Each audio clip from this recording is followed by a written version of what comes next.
설교를 짧게 할까요? 길게 할까요? 네. 그러면 사랑은 짧게 할까요? 길게 할까요? 길게. 설교는 짧고 사랑은 길게. 아멘. 네, 함께 은혜를 나누고자 하는 말씀은 구약성경 마지막 말라기서입니다. 말라기서 1장 1절부터 5절까지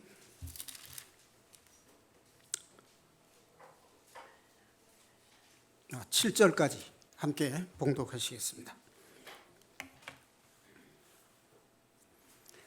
1절부터 시작.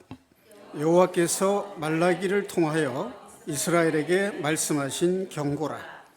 여호와께서 이르시되 내가 너희를 사랑하였노라 하나 너희는 이르기를 주께서 어떻게 우리를 사랑하셨나이까 하는도다. 나 여호와가 말하노라. 에서는 야곱의 형이 아니냐. 그러나 내가 야곱을 사랑하였고 에서는 미워하였으며 그의 산들을 황폐하게 하셨고 그의 산업을 광야의 이리들에게 넘겼느니라. 에돔은 말하기를 우리가 무너뜨림을 당하였으나 황폐된 곳을 다시 쌓으리라 하거니와 나 만군의 여호와는 이르노라. 그들은 쌓을지라도 나는 헐리라. 사람들이 그들을 일컬어 악한 지역이라 할 것이요 여호와의 영원한 진노를 받은 백성이라 할 것이며 너희는 눈으로 보고 이르기를 여호와께서는 이스라엘 지역 밖에서도 크시다 하리라. 내 이름을 멸시하는 제사장들아, 나 만군의 여호와가 너희에게 이르기를 아들은 그 아버지를 종은 그 주인을 공경하나니 내가 아버지일진데 나를 공경함이 어디에 있느냐. 내가 주인일진데 나를 두려워함이 어디에 있느냐 하나 너희는 이르기를 우리가 어떻게 주의 이름을 멸시하였나이까 하는도다. 너희가 더러운 떡을 나의 제단에 드리고도 말하기를 우리가 어떻게 주를 더럽게 하였나이까 하는도다. 이는 너희가 여호와의 식탁을 경멸히 여길 것이라 말하기 때문이라. 네, 8절 말씀은 제가 봉독하겠습니다. 만군의 여호와가 이르노라. 너희가 눈먼 희생 제물을 바치는 것이 어찌 악하지 아니하며 저는 것 병든 것을 드리는 것이 어찌 악하지 아니하냐. 이제 그것을 너희 총독에게 드려보라. 그가 너를 기뻐하겠으며 너를 받아주겠느냐. 아멘. 자, 우선 이 본문 말씀에서 우리가 상고해 볼 말씀을 한번 찾아보겠습니다. 2절 말씀에 보면 우선 말라기라는 말의 뜻이 뭔가? 말라기는 나의 천사, 나의 사자라는 뜻입니다. 여호와께서 말라기를 통해서 나의 사자를 통해서 이스라엘에게 말씀하신 경고라. 자, 2절에 보면 여호와께서 이르시되 내가 너희를 사랑하였노라 하나 너희는 이르기를 주께서 어떻게 우리를 사랑하셨나이까 하는도다. 어떻습니까? 이 질문을 우리에게 한다면 우리는 어떻게 반응을 할까? 하나님이 우리를 사랑하셨답니다. 근데 여러분 마음속에 혹시 이런 의문이 드시지 않습니까? 하나님이 나를 어떻게 사랑하셨습니까? 난 모르겠는데요. 하나님이 나를 사랑하신다면 내 삶이 왜 이렇게 성공하지 못하고 행복하지 못한가요? 이런 마음의 원망과 불평이 있을 수 있다라는 거죠. 혹시 그런 마음이 1%도 없는 사람, 1도 없으신 분? 네, 없다고 말 못하죠? 네. 저를 포함해서 하는 말씀입니다. 네, 저는 아니라고 하는 뜻이 결코 아닙니다. 자, 그런데 이 말씀에 대해서 하나님이 말라기를 통해서 어떻게 답변하고 계시는가 하면 나 여호와가 말하노라. 에서는 야곱의 형이 아니냐. 그러나 내가 야곱을 사랑하였고 에서는 미워하였으며. 하나님이 우리를 어떻게 사랑하셨는데요? 라고 되물으니까 여호와 하나님께서 내가 에서는 미워했고 야곱은 사랑했다, 이렇게 대답을 하셨어요. 여러분, 이 문장을 읽고 여러분이 의문을 가지는 것에 대해서 답변이 됩니까? 하나님이 어떻게 우리를 사랑하셨습니까? 우리는 모르겠는데요. 그랬더니 하나님이 내가 에서는 미워하였고 야곱은 사랑했다, 이렇게 대답을 하셨어요. 그럼 그것이 하나님이 우리를 사랑하신다는 근거가 되느냐, 그 말이에요.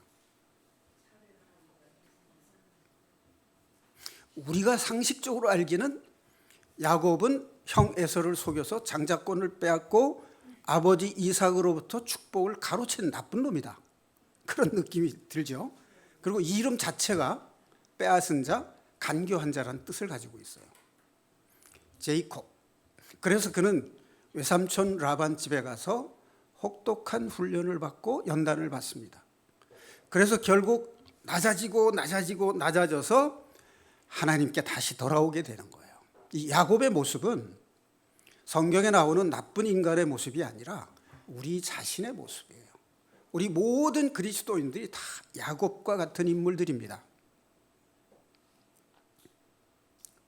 우리가 마음속에 죄 없다 못하죠. 그리고 나의 이기적인 마음이 없다고 말 못하죠. 그래서 우리는 세상 속에서 고난과 어려움을 겪고 살았습니다. 우리가 별 문제가 없음에도 불구하고 행복하다라고 느끼지 못했어요.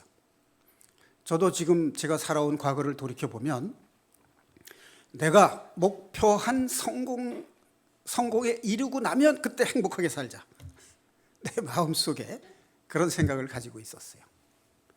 그러면 내가 성공할 때까지 그때 가서 행복하게 살자라고 말하면 지금 내가 행복한가요, 아닌가요? 네, 행복하지 않은 거죠. 그런데 하나님이 우리에게 원하시는 건 뭘까요?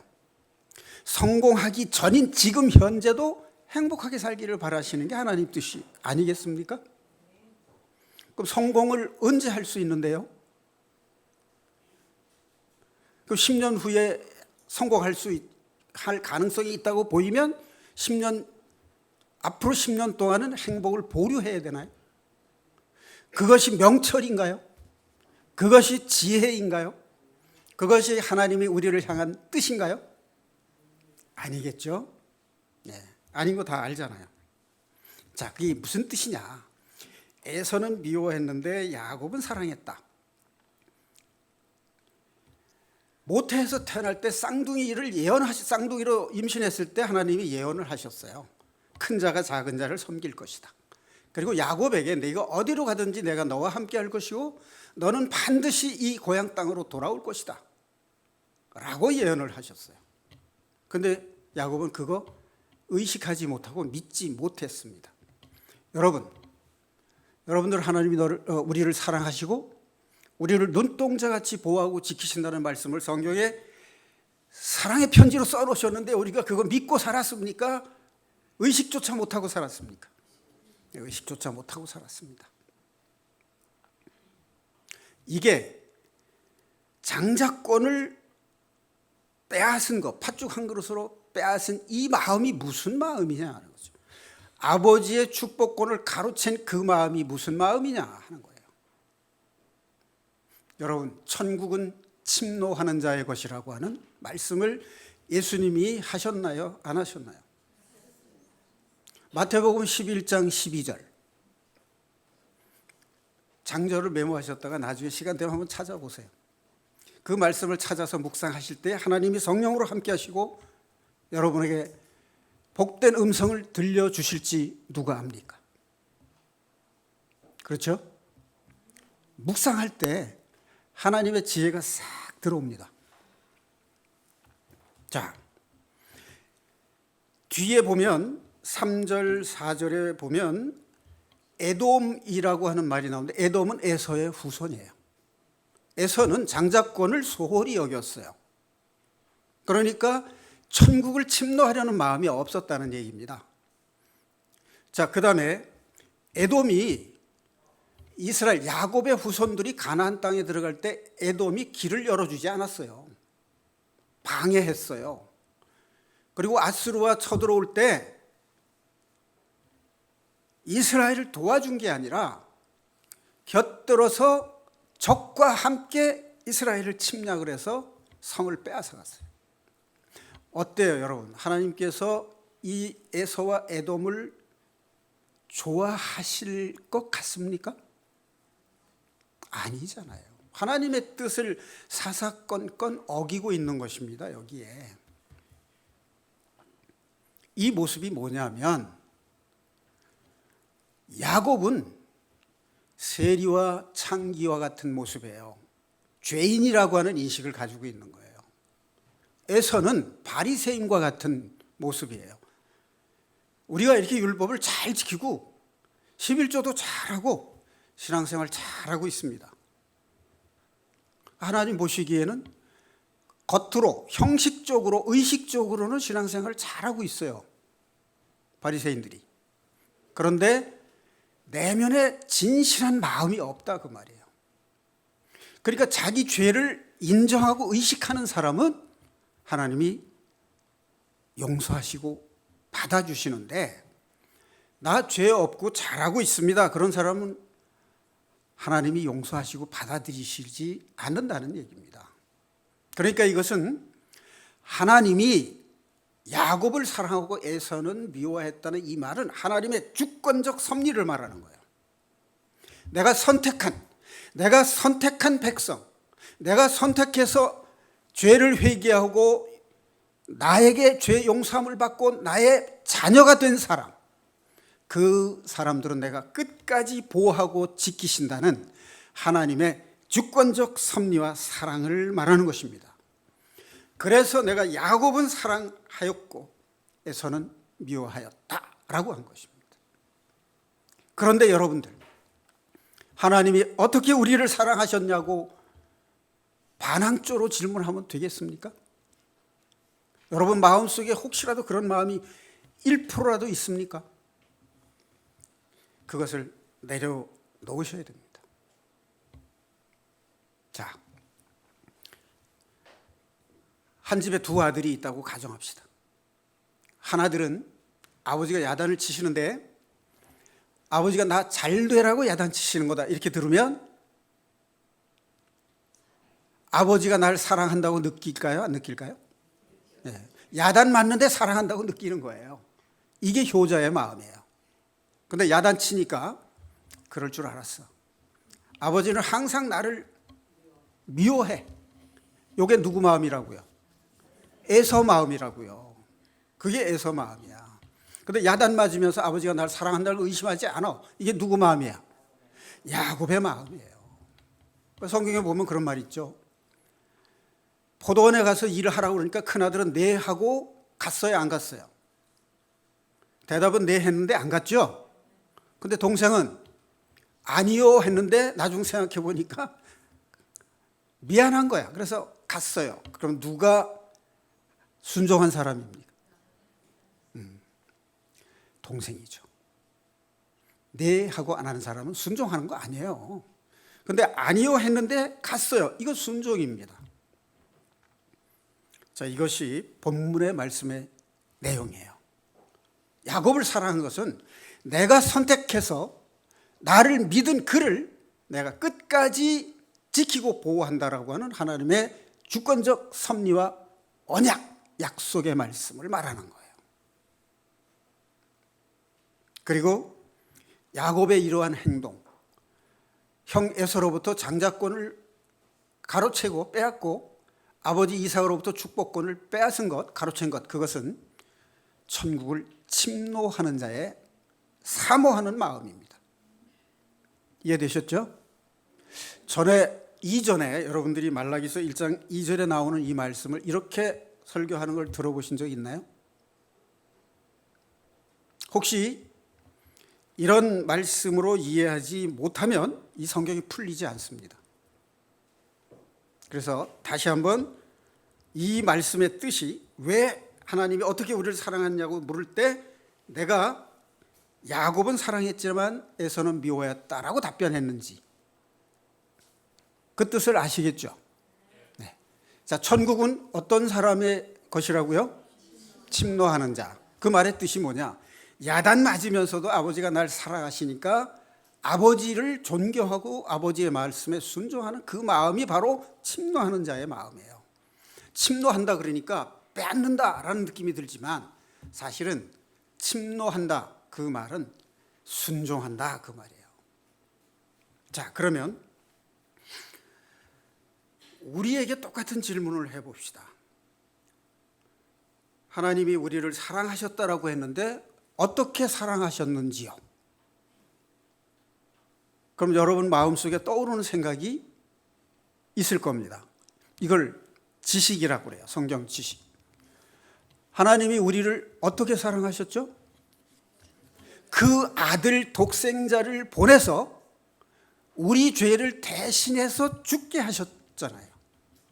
그리고 예수님은 자신을 십자가에 못 박아 죽기까지 우리를 사랑하셨다. 그 말씀을 우리가 성경을 통해서 압니다. 그것이 지식이에요. 난리지라고요. 자, 그러면 우리 마음속에 정말로 그게 믿어지느냐? 이게 문제죠. 조금 전에 말씀드린 효자 아들의 마음, 야단을 맞는 그것이 아버지가 나를 사랑하시는 거라고 하는 것을 깨닫는 것, 그리고 그것을 믿고 신뢰하는 그 마음, 그것이 바로 뭐예요? 아버지가 날 사랑한 거잖아요. 그래도 믿어지시지 않습니까? 부족하죠? 네. 그거 하나로 부족하지 않은 사람은 복된 사람이에요. 근데 그걸로는 부족해. 그건 보통 사람, 평범한 사람이에요. 저도 두 번째 평범한 사람 속에 속합니다.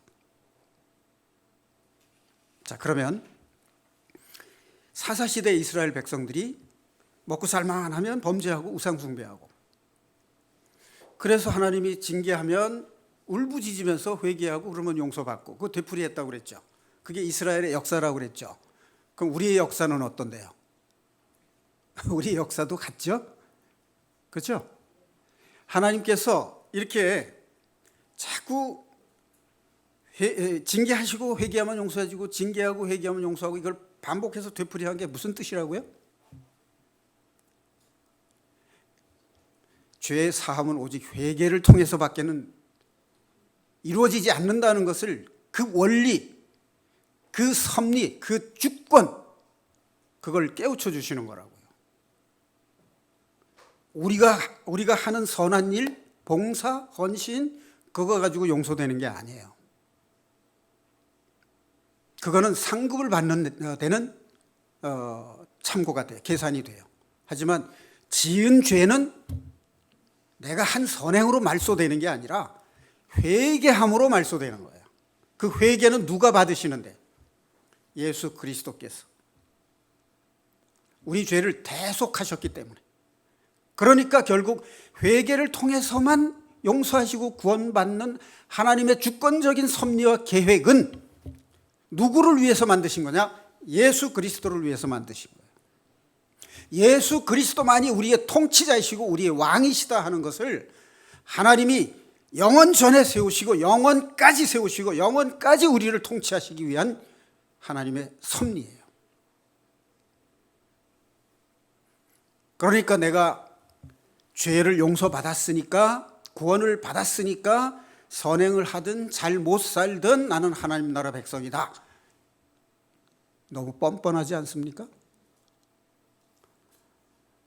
예수님이 통치하는 나라 백성이 어떻게 살아야 되는데, 어떤 마음으로 살아야 될까요? 아무렇게나 살아도 될까요?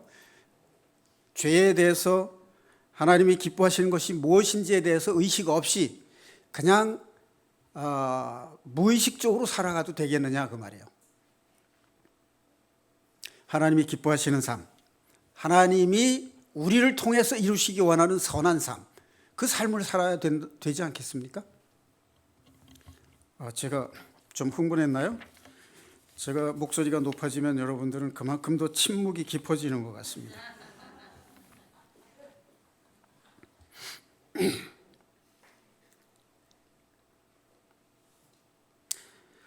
에서와 야곱의 이야기는 탕자와 그 형의 이야기하고도 또 통해요. 맥이. 그렇죠? 탕자는 아버지의 사랑을 느끼는 아들이고, 형은 아버지는 나에게 친구들과 함께 즐기라고 염소 한 마리 내준 적이 없다. 그런데 동생은 아버지 재산을 탕진하고 돌아온 죄인인데 살진 소를 잡아서 잔치를 베푸셨다. 이게 비교돼 가지고 아버지가 날 사랑하지 않는 것으로 원망하고 불평을 하고 동생을 미워한 겁니다. 동생을 사랑하는 마음이, 진정으로 동생을 사랑하는 마음이 있었다면, 아버지께서 저 죄를 짓고 돌아온 동생을 용서해 주시는 것이 정말 아름다운 사랑으로 보였으면 얼마나 좋았을까요? 그 동생을 시기 질투하는 마음, 또 동생을 정죄하는 마음이 있었기 때문에 그런 거예요. 그러니까 아버지가 너는 항상 나와 함께 있지 아니하냐, 내가 가진 모든 것이 다 내 것이 아니냐, 그걸 누리질 못한 거예요. 네. 자, 요새요 제가 새롭게 이런 걸 깨달았어요.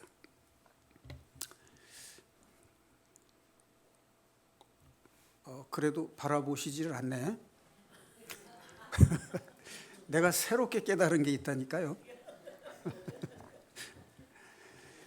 내가 사랑받고 있다라고 느끼면서 사는 삶, 그게 얼마나 행복한 삶일까요? 내가 주사랑 교회 나오면 우리 교회 성도들이 모두 다 나를 바라보고 미소 짓고 반가워하고 사랑하는 마음이 느껴져. 그러면 내가 얼마나 행복할까요? 행복하겠죠? 근데 이게 내가 아니고 여러분 자신이라면 어떨까요? 여러분 각 사람이 주사랑 교회 나왔는데 노 목사님이 맨발로 뛰어나와서 반가이 맞이했다. 더군다나 내가 존경하는 사람이 나를 반갑게 맞이해 주면 내가 행복하잖아요. 네. 바로 이거예요.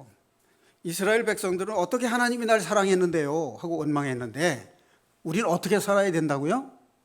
하나님이 정말로 나를 사랑하신다라고 느끼면서 사는 거예요. 그게 행복한 거예요. 그래서 내가 요즘 우리 자매한테 내가 당신을 사랑하고 있다라고 하는 걸 느끼면서 살게 하고 싶어 해요. 내가 대단한 것을 뭐 보상해 주거나 하진 못하지만 마음으로 내가 당신을 사랑한다는 걸 느끼고 살게 하고 싶은 마음이 생겼어요. 이럴 때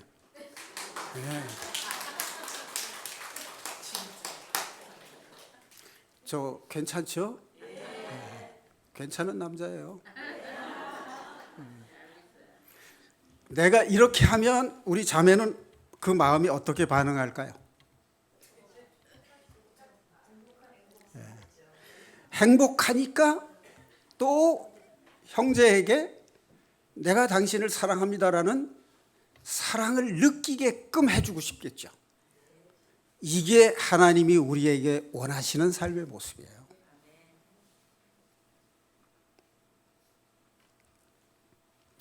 여러분이 사랑받고 있다, 나는 어디에 가나 거기에 속한 사람들에게 사랑받고 있다라고 느끼는 삶을 산다면 얼마나 행복하시겠냐고요. 얼마나 사는 보람이 느껴지시겠냐고요. 자, 이 묘한 차이인데, 내가 행복하고 싶어서 결혼하죠. 저 남자하고 결혼하면 내가 행복하게 살 수 있을 거야. 에? 남자들도 내가 저 여자하고 결혼하면 내가 행복하게 살 수 있을 것 같아. 그래서 이제 결혼하잖아요. 그죠? 근데 뭐 그냥 세월에 밀려서 결혼하는 수도 있습니다. 그런데 정말로 사랑하는 사람은요, 그 사람을 행복하게 해주고 싶어서 결혼하려고 하는 거예요. 그래요, 안 그래요? 지금 제가 사랑 타령하는 것 같습니까? 정말로 사랑하는 남녀 사이에는 내가 저 사람을 행복하게 해주고 싶다 해서 결혼을 한다고요. 그래요, 안 그래요? 네, 그렇습니다. 여자도 내가 저 남자를 정말 행복하게 해주고 싶다. 그래서 결혼하면 그 부부는 행복하게 살 수 있는 거예요. 근데 결혼하고 나면 이게 마음이 바뀌어. 잡은 고기에게 먹이를 안 준다는 거야. 이게 결혼하기 전에는 저 사람을 행복하게 해줘야지 하고 결혼했는데 결혼하고 살다 보니까 내가 행복해지고 싶은 거야. 그래서 나를 위해달라, 내줘 해달라 이렇게 생각을 하니까 그때부터 자기 중심이 되니까 불만이 생기고 불평이 생기고 다툼이 되는 거예요. 이렇게 지금이라도 내가 저 사람을 행복하게 해주고 싶다 그 마음을 회복하셔야 돼. 그게 명철이야. 그것을 실천하는 것이 어떤 창의적인 아이디어를 통해서 그걸 실천하면 그게 지혜야. 문제를 해결하는 창의적 아이디어. 하나님께서 그거 다 준비하고 여러분들 나눠주려고 다 준비하고 계신다는 거예요. 구하라. 지혜가 부족하면 구하라. 누구든지.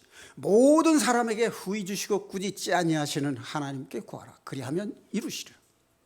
주시리라. 믿으시면 아멘. 여러분, 내가 행복해야 다른 사람에게 행복을 느끼게 해줄 수 있지 않겠습니까? 자, 이제 내가 상대하는 모든 사람에게 내가 당신을 사랑하고 있습니다 하는 것을 느끼게 해주는 삶, 그 삶을 사시겠다라고 마음먹으면 여기에 하나님의 지식이 있는 것이고 여기에 하나님의 명철이 있는 것이고 그것을 창의적 아이디어를 통해서 실천했을 때 여러분들은 하나님의 지혜의 사람이 되는 겁니다. 듣기만 해도 행복해지지 않습니까? 네. 제가 오늘 이걸 위해서 여러분들에게 행복을 나눠드리기 위해서 이 말씀을 준비했습니다. 자, 예를 들어서 그 누에고치 아시죠? 누에고치가 이제 그 번데기 속에 들어갔다가 작은 구멍을 통해서 이제 나오면서 날개가 돋쳐서 날아가요. 그러니까 나방 종류들은 다 그런 똑같은 변태를 거칩니다. 생태 변화를 말하는 겁니다. 이 변태 오해하시면 안 돼요. 생태 변화를 줄여서 변태라고 그러는 거예요. 자, 그런데 이 광경을 지켜보고 있던 한 사람이 너무나도 작은 구멍으로 나오려고 애를 쓰는 게 안쓰럽고 애처로워서 거기 구멍을 크게 만들어줬어요. 그랬더니 나오긴 쉽게 나왔는데 이 나방이가 날지를 못하는 거예요. 왜 그럴까요? 네, 그렇죠. 나오려고 애를 쓰고 하는 과정에서 그 날개에 에너지가 전달이 되고 발생이 돼서 어렵게 나왔을 때 날아갈 수 있는 거예요. 이것이 하나님의 섭리예요. 하나님이 우리를 사랑하시는 방법이 뭐라고요? 고난을 주시는 거예요. 그 고난과 시련을 통해서 우리에게 세상을 이길 힘을 주시는 겁니다. 그걸 성경은 연단이라고 말해요. 하나님이 장차 크게 쓰시고자 하는 사람은 먼저 시련을 주어서 단련하신 다음에 쓰시는 겁니다. 쓰임 받는 사람 치고 연단 받지 않은 사람이 없어요. 자, 그러면 여러분들이 고난과 어려움을 당할 때 이것이 하나님께서 나에게 복을 주시기 위해서 나를 훈련하시는 것이다 라고 이해하면 그것이 뭐가 돼요? 명철이 되는 거예요. 명철.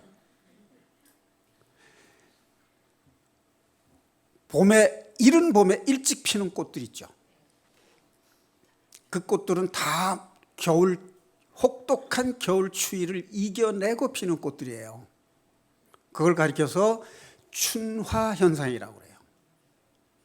이게 한국에서 피어나는 이 개나리, 이거를 호주로 이민 간 우리 그 교포가 자기 집에다가 이 개나리를 이제 울타리를 좀 만들려고 개나리를 이제 모종을 해가지고 갔어요. 그 개나리는 꽃꽂이에 해도 자랍니다. 그래서 그걸 오스트레일리아, 호주에 가서 이제 심었는데 잘 자라고 아주 잎이 무성하게 났어요. 근데 꽃이 안 피는 거예요. 거기는 우리나라와 같은 혹독한 추위가 없는 겁니다. 여러분, 이게 뭐라고요? 춘화 현상. 봄에 일찍 피는 꽃들이 특히 그렇습니다. 이것이 하나님이 우리를 사랑하시는 방법이라고요. 그걸 깨닫는 것이 명철. 그러니까 내가 고난을 당할 때 그걸 이겨내면 하나님이 나를 위해서 복을 준비하고 계신다는 그것을 알고 꿋꿋하게 이겨내는 것. 그래서 무엇인가를 이루어내는 그 힘, 그것이 지혜다 그 말이에요. 하나님이 주시는 지혜. 자, 텔마 톰슨이라고 하는 사람이 빛나는 성벽이라는 책을 발표할 때 기자회견을 했다고 합니다. 자, 이 여자는 젊은 나이에 한 육군 장교를 사랑했어요. 그래서 그 장교와 결혼하면 행복하겠다라고 생각을 해서 결혼을 했는데, 이 남자가 특수 훈련을 받기 위해서 사막지대에 있는 훈련소로 가게 됐어요. 그런데 훈련이 단기간에 끝날 줄 알았더니 이게 1년을 넘어 3년이 가는 거예요. 무슨 훈련인지 물어도 대답이 없어요. 그 사막에 모래바람이 부는 그곳에서 사랑하는 남편을 기다려도 만날 수가 없고, 외박도 나올 수가 없고, 휴가를 나오는데 3개월에 한 번, 6개월에 한 번 이렇게 나오니까 너무 외로운 거예요. 그래서 부모님에게 편지를 썼어요. 내가 이 남자하고 행복하기 위해서 결혼을 했는데 지금 내 삶이 지옥과 같습니다. 특히 이 사막의 모래바람을 견딜 수가 없습니다. 음식을 해서 먹으려고 하면 모래바람이 불어와서 씹으면 모래가 씹힌다는 거예요. 그래서 친정집으로 돌아가고 싶다고 편지를 했는데 부모님이 답장을 뭐라고 썼느냐? 아주 짤막한 편지였어요. 내가 아는 교도소에 두 사람의 죄수가 있었다. 그런데 한 사람은 밤하늘에 창문을 통해서 바라보는 밤하늘의 별을 보고 장차 자기가 어떤 인생을 살 것인가 하는 꿈을 꾸었다. 그런데 또 한 사람은 감옥 안에 있는 바퀴벌레, 그리고 냄새나는 그것을 견딜 수가 없어서 불만을 한 죄수가 있었다는 거죠. 부모님이 답장 쓴 편지는 그거예요. 이것을 편지를 읽고 다음날 또 읽고 다음날 또 읽고 여러 번 읽다가 보니까 무슨 생각이 들었느냐. 바퀴벌레 때문에 정말 못 살겠다, 이런 생각과 이런 마음을 가지게 한 것이 누굴까요? 그건 마귀가 준 생각이에요. 비록 감옥이지만 내가 이 감옥을 나가면 어떤 인생을 살 것이다 하는 꿈을 꾼 그 마음, 그건 누가 준 걸까요? 하나님이 주신 마음이에요. 사람의 행복과 불행이 환경에 달린 것이 아니라는 거죠. 그 환경의 지배를 받으면 이 사람이 지혜로운 사람이에요? 지혜롭지 못한 사람이에요? 지혜롭지 못한 사람이에요. 감옥이 영원히 감옥이라면 문제는 다르죠. 그런데 3년이다, 5년이다, 아니 길어서 10년이다. 그래도 그 꿈을 포기하면 그건 누가 좋아하는 거냐 그 말이죠. 마귀가 좋아할 뿐이에요. 우리가 심한 고난이나 시련을 겪을 때 좌절하는 것은 마귀가 좋아하지 하나님이 좋아하시는 것이 아니에요. 어떠한 상황 속에서도 내가 꿈과 희망을 잃지 않는 것이 하나님의 마음이에요. 이것을 아는 것이 명철입니다. 그래서 미래를 꿈꾸고 비전을 갖는 그 마음을 가지는 것이 하나님의 지혜를 품은 사람이에요. 사랑하는 형제 자매 여러분 나폴레옹 아시죠? 나폴레옹은 전 세계의 4분의 1을 정복한 사람입니다. 제국을 건설한 사람이에요. 그런데 그 사람이 뭐라고 고백을 했느냐? 내 생애에 행복했던 시간은 단 6일 뿐이었다. 이렇게 말을 했어요. 그런데 헬렌 켈러 여사 잘 아시죠?